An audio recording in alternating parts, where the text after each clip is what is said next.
All right, I think I'm just going to project, so I hope everybody can hear me okay.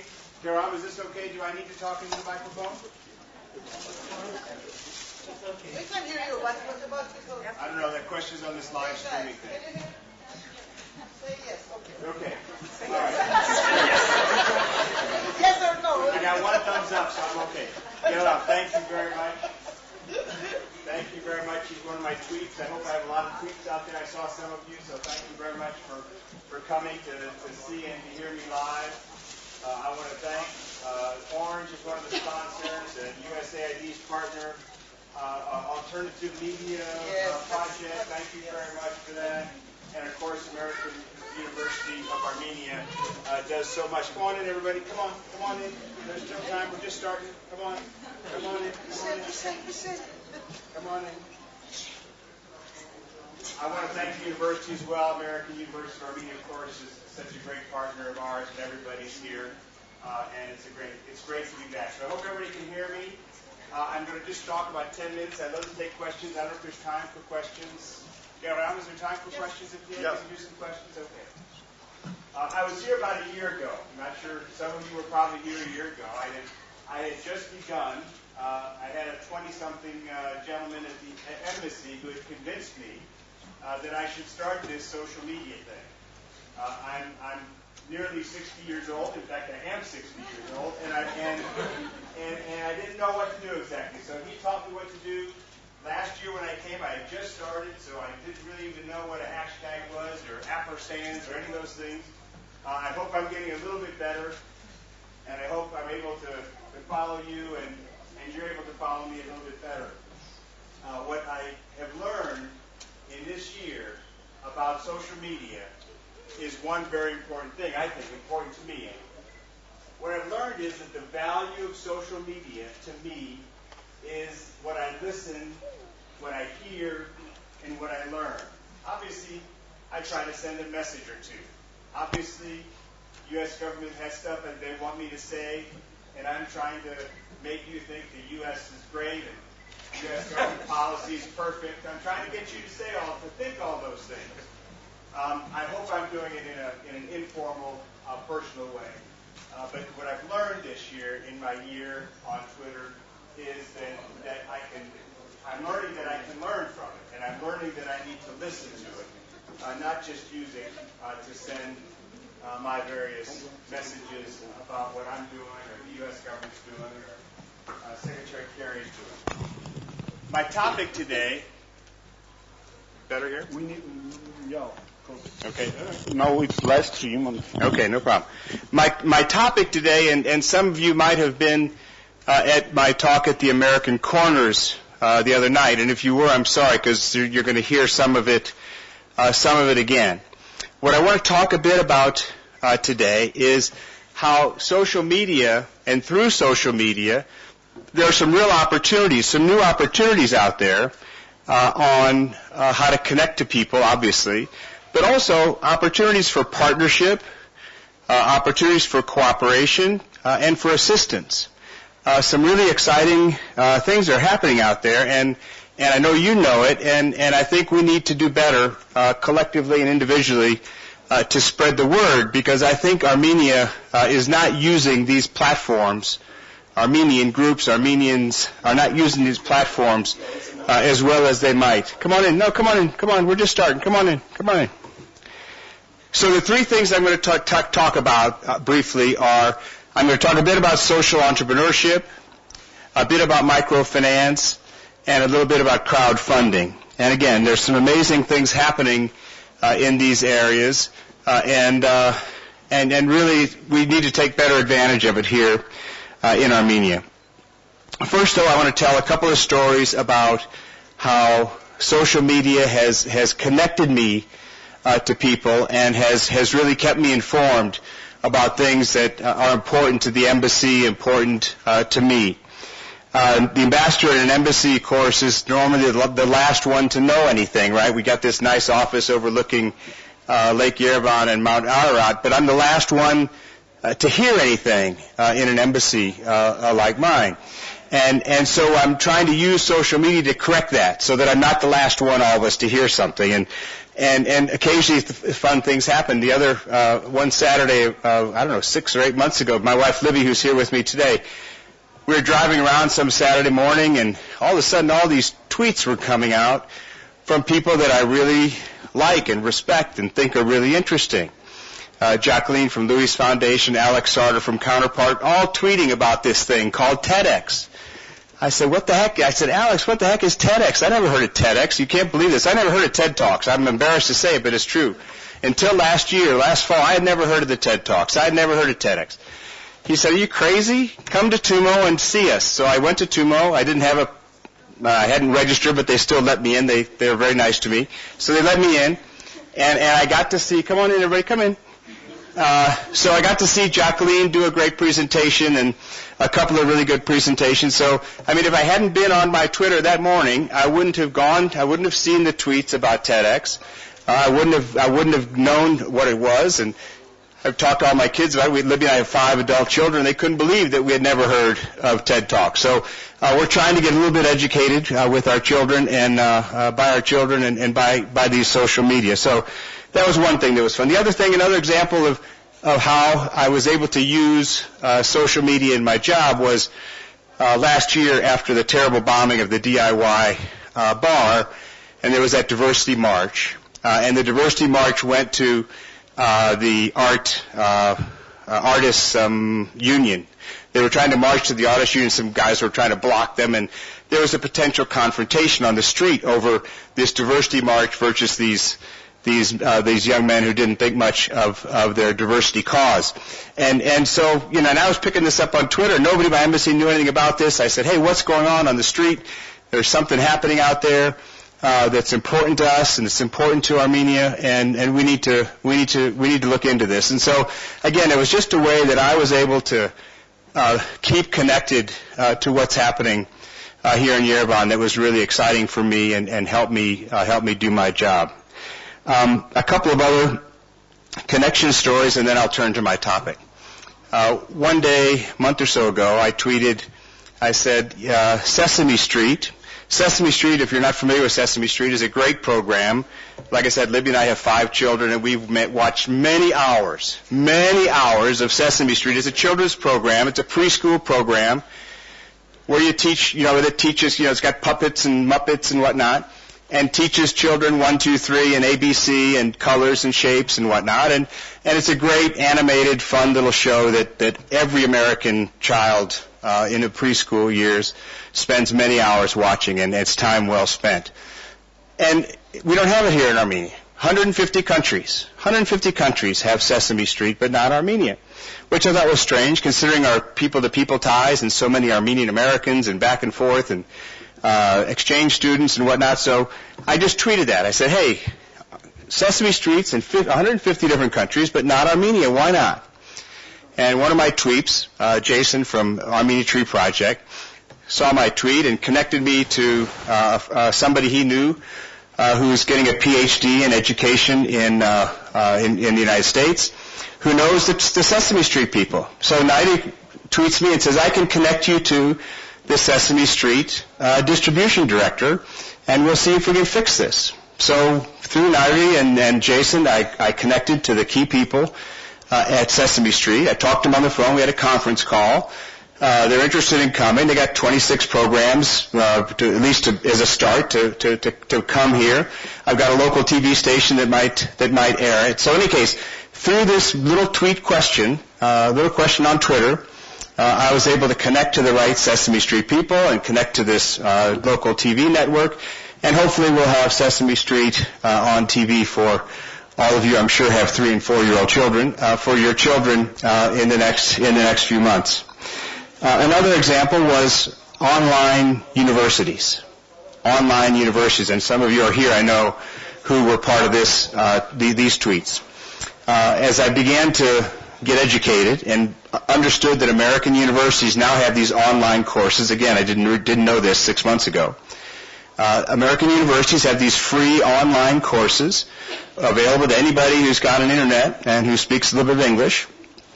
And again, I wasn't aware of it being used here in Armenia, this great new forum, great new platform for free education. I didn't think it was being used here. So I tweeted this. Does anybody out there know about Coursera or I guess Udacity? There's 2 or 3 of these. I'm not endorsing any specific one. There's a number of them out there. And RP and a bunch of, I see a couple here who tweeted me back, yeah, we're taking these courses. We know about these courses. So we set up a little thing at my house of some professors and some students who are taking some of these courses. And we're trying to figure out at the embassy what we can do, very modestly, what we can do to spread the word about these courses and perhaps to make them more accessible and more attractive to Armenians. And what we've got a couple of ideas. We have 4, soon 5 American corners. There's at universities and libraries around the country. We have these what's called American corners. One here is at the public library, Gyumri, Vanadzor, Kapan, and we're about to open a 5th. I can't remember where. Come on in. And so what we're thinking about doing is using these American corners to have small groups of young people, doesn't have to be young people, anybody, who wants to take these courses with a moderator, good internet connection, maybe a little bit of language help if a couple of the words aren't so clear to somebody, just to try to spread the word about these online courses. Again, it's not going to change the world, but through my little Twitter and through these little social media contacts that I have, I learned that there are Armenians using these courses and that there's interest in expanding their use here in Armenia. So let me talk now a bit, turn to my topic now, about this how to use social media and these new platforms.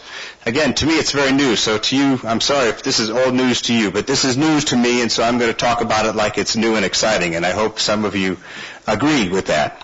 How we can use some of these new platforms in areas of cooperation, partnership, and assistance. And there's really some revolutionary stuff is happening here. And it's so decentralized. It's available to anybody who's got an idea.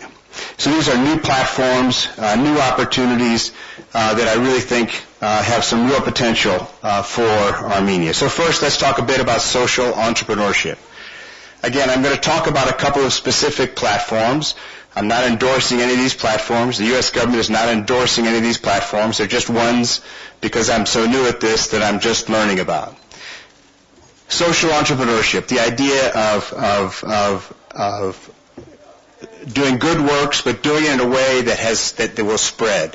The key one that I know about is called Ashoka. Ashoka Foundation is in about, they've got 3,000 fellows all over the world, about 100 different countries. They identify, and they have a rigorous process for identifying these people, change makers. They identify people who have good ideas, good projects, which have the opportunity to spread throughout the country, throughout the region. Not just doing a soup kitchen in a neighborhood, that's great, but doing stuff that has the opportunity to spread in all the different sectors. All the different sectors, social sectors, health, education, disabilities, all the different sectors. Ashoka is in 100 different countries. They got 3,000 fellows all over the world. They're not here in Armenia. Why not? Why not? I'm always asking myself on my tweet, why is it not here in Armenia?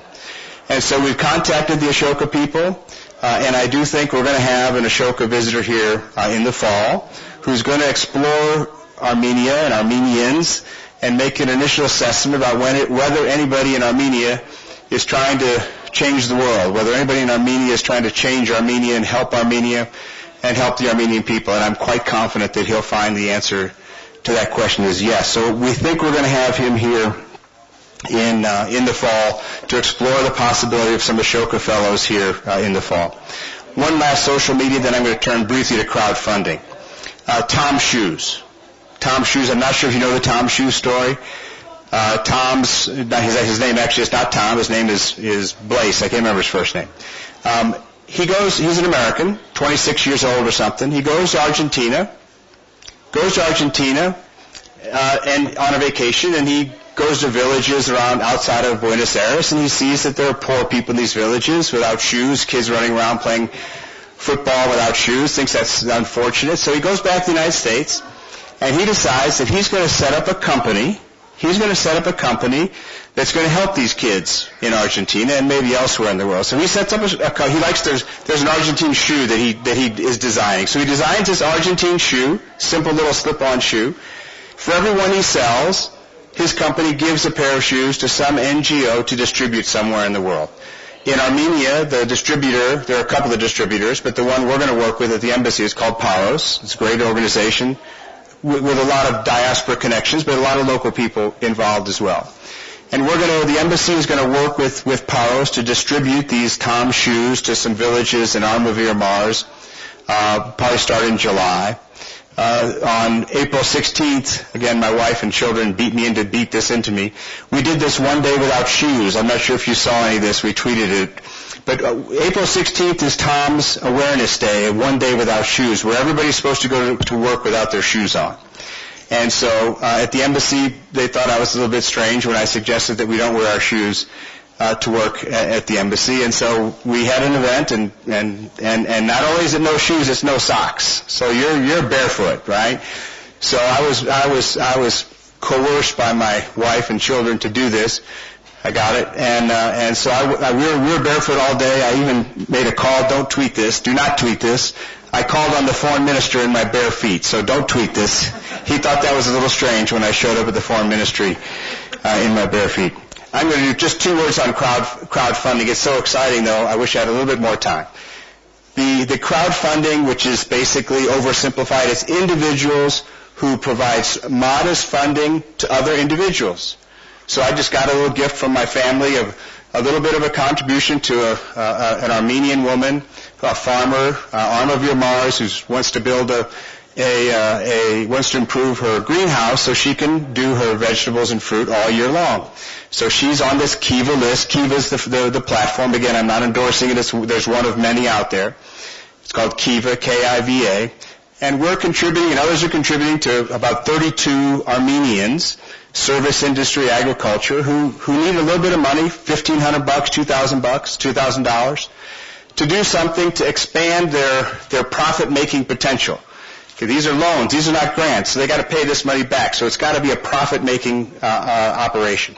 And so we're starting to do this, and I'm promoting this at the embassy and around town, that there ought to be more than 32 Armenians out there, farmers and taxi drivers and small kiosk owners who could use a loan to increase their profit-making potential, maybe create a few jobs, which would be a good thing here. And Kiva and some of these crowdfunding platforms, and again, there are others, are the way to go. So I'm going to close. I'm about to get the hook here.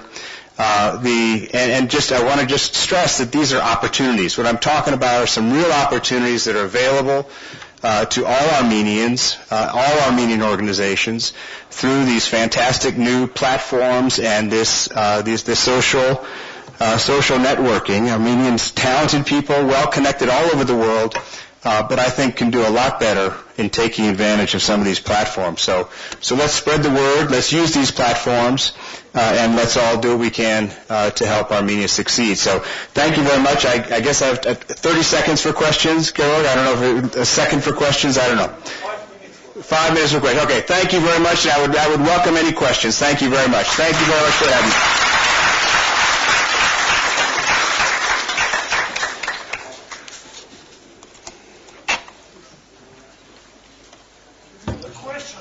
Please. A lot of people in Armenia just really curious about the McDonald's. About the what? 50 countries there are McDonald's, and we don't have in Armenia. Maybe McDonald's restaurant. Well, that's not social media, but let me explore that. The problem with McDonald's is that they require, there is a new American investment, a meat company, and they've got great hamburgers, and they produce their hamburgers with beef from Armenia.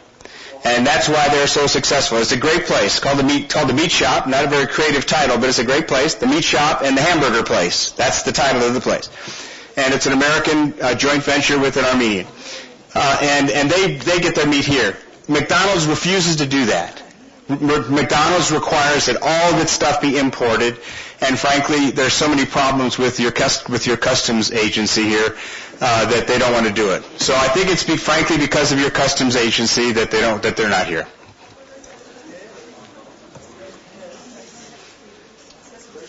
Please, anybody? Or comments, suggestions. Like I said, I'm a listener now. I'm not a talker, so I'm a listener. So if you got a suggestion, I would love to hear it. Please, just stand up and holler, please. Okay. Well, Mr. Messner, thanks for the great speech and presentation. I really loved it. I have a question concerning your project about distributing shoes. You said that you have collaborated with the U.S. Embassy and Paros.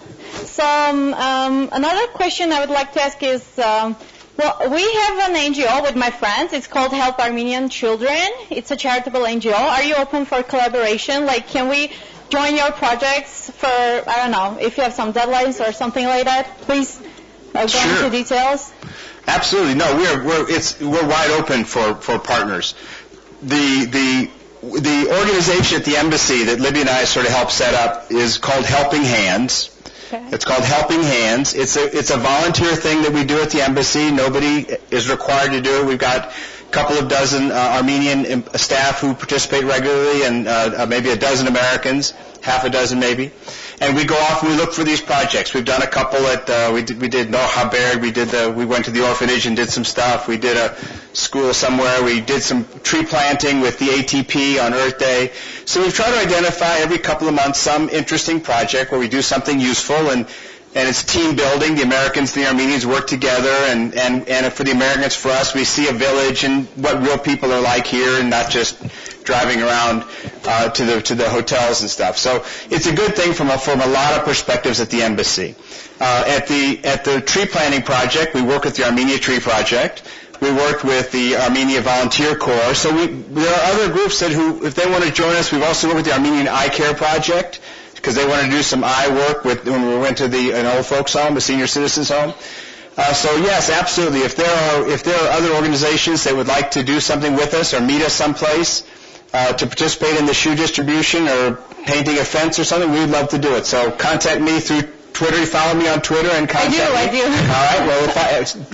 Well, repeat the question. Yeah, we Flex alumni. I know all the projects that you carry out at the embassy. However, I was more interested in the application procedure concerning the distributing the shoes project. So I will contact you. Well, in terms of the distribution, there's no application process. You have just now applied, and the answer is yes. Thank you. So, but we need to follow up in writing. So send me a tweet on this, and we'll follow up. In terms of applications to receive the shoes, like how does Paros decide which villages to go to distribute the shoes? I don't know how they decided. I know that they're working with Co-op, the Children of Armenia Fund, and Co-op has these 11 villages in Armavir Mars, and these villages, they've identified some disadvantaged kids that could use the shoes. So they've got partners who know villages, who know who needs the shoes and who doesn't, and so we're leaving it to them to decide who receives the shoes. All we're doing is we're providing a couple of trucks and some volunteers, and again, if your group wants to join us, happy to have you join us. We're going to help him distribute the shoes, and maybe we'll do something maybe for a school or something in one of those villages, a youth center. So we'll have a couple of different projects going in each village where we distribute the shoes. Cool, thank you, and thanks again for the great presentation. Thanks. One more? Do I have time for one more? One more question. Then I get the hook. Hello, Ambassador. First of all, thank you for the great presentation. My name is Narek from onearmenia.org.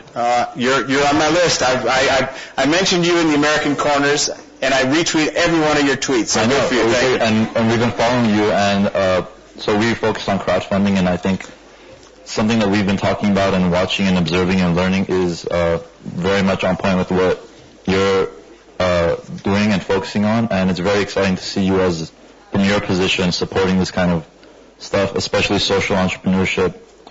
So my question is, like, going forward, do you see any opportunities from the embassy and yourself doing workshops every few months to kind of help sustain this and drive it forward? I mean, I'd love to. We did this thing at the American Corners the other night, had about 60 or 70 people there. Some of you, I think, were there, and we talked about it there. I'm going to look for opportunities to do it again. I'm not sure about a workshop, how a workshop would go. What I'd like to do is to keep talking about it and keep promoting it. I do want to say one thing about One Armenia, just so everybody understands how important this is. Everybody has heard of Kickstarter. Kickstarter started, a couple years ago. There are thousands of projects on Kickstarter. Kickstarter is a fantastic thing. But the beauty of One Armenia, as I understand it, and correct me if I'm wrong, is Kickstarter is pretty loose about the selection of the recipients. They don't really do much due diligence to see if this person is really going to do what he says he's going to do with the funds that you give him. And they don't really follow up very much. So you can give somebody money to write a book or to produce a film, and you won't really know if they ever really did that film that they promised to do and you gave money to it. I'm not criticizing Kickstarter. I think that's an accurate portrayal. But what I am confident of is that One Armenia is not that way. They do a lot of due diligence, so they've done 3 or 4 projects, water project, domestic violence shelter, now a culture thing, kindergarten. They've done, they do a limited number of projects because they do due diligence on the recipients. They know these people are going to accomplish the task that they have promised to do, and then they follow up afterwards. So a One Armenia contribution, your money will not be wasted. But yeah, we will continue to try to promote it any way we can. Whether workshop is the right thing to do, we're still trying to figure it all out. Thanks a lot. All right, I guess I'm getting the hook. Am I getting the hook? All right.